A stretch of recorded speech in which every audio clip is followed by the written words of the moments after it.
My name's Jim Bear. I was the director of Kill Me Deadly. I am Erin Booth. I worked on Kill Me Deadly, and I got to play Laura Lynn McAllister, Queen Mary, the librarian, and a bar patron. Very nice. Tell me a little bit about all four of those roles. Total opposite ends of the spectrum. Laura Lynn McAllister was a serial killer.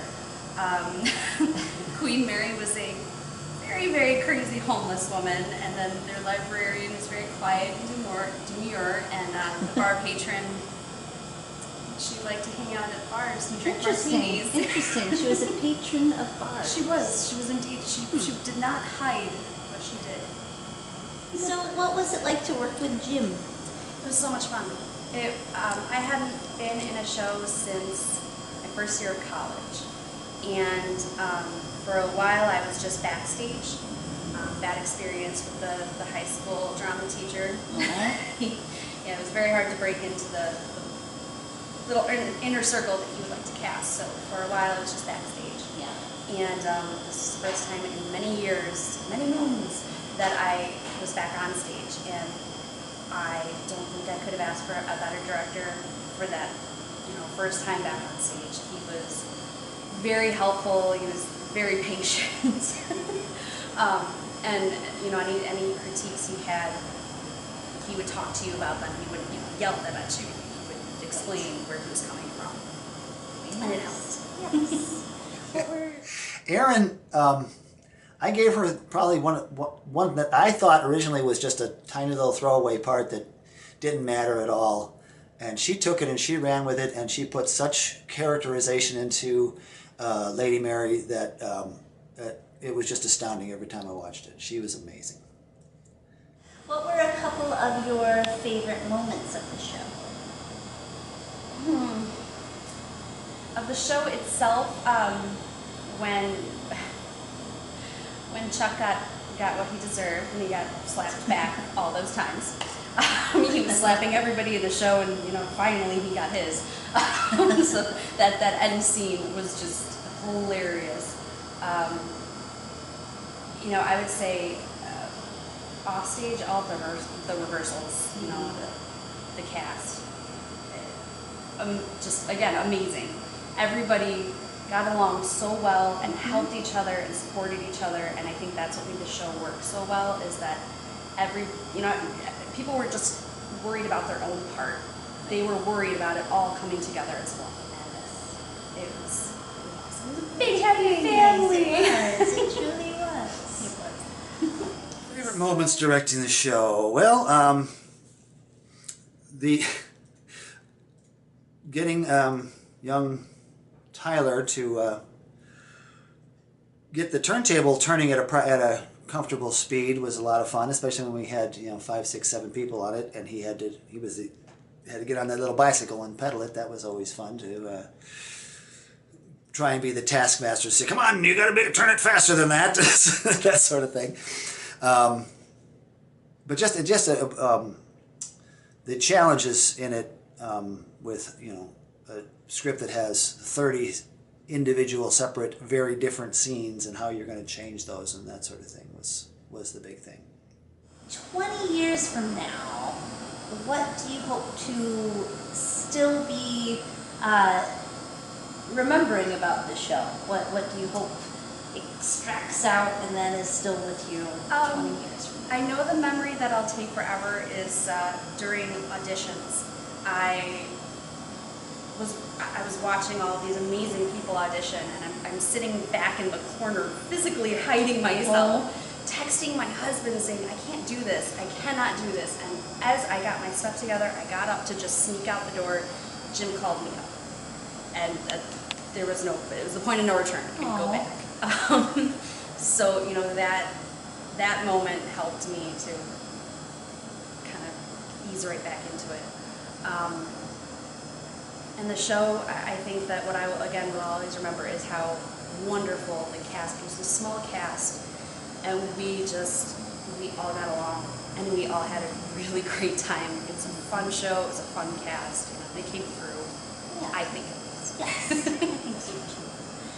20 years from now, wow. 20 years from now, I would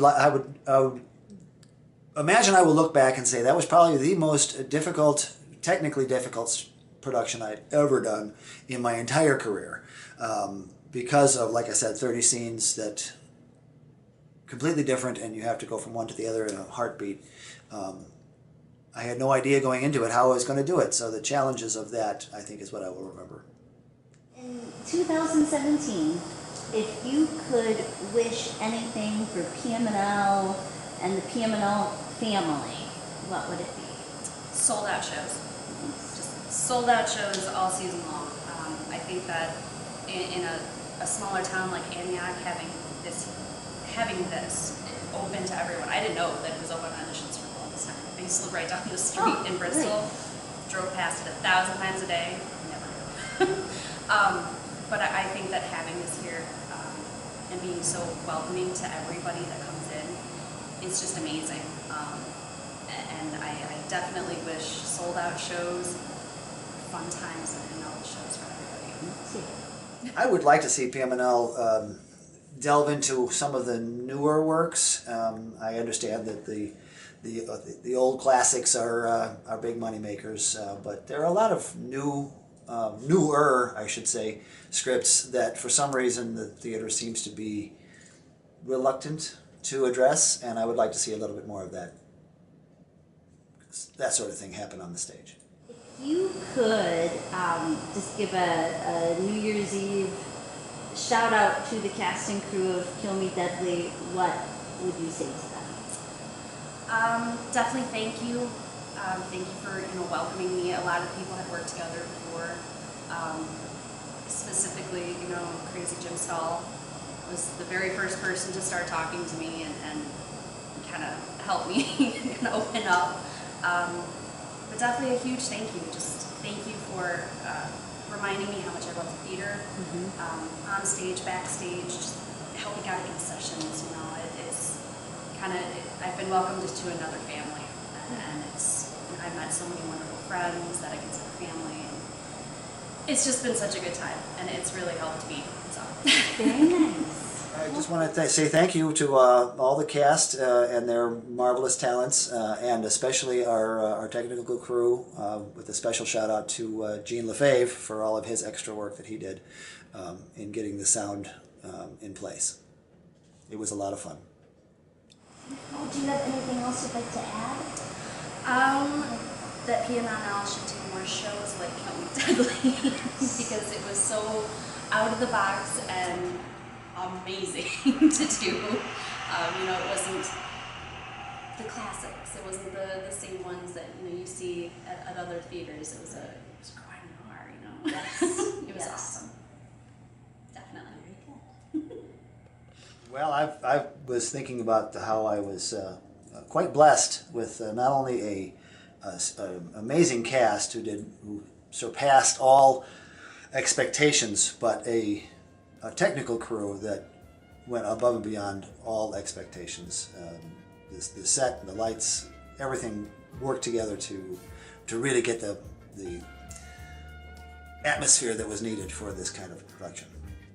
Well, it does look like coffee talk kind of format right there. Coffee talk. Hey, We'll talk, no big deal. that's right. 555-4444. The glasses with the speedways. The light. Okay. So here we are, recording. Yeah. Doing my kitten impression.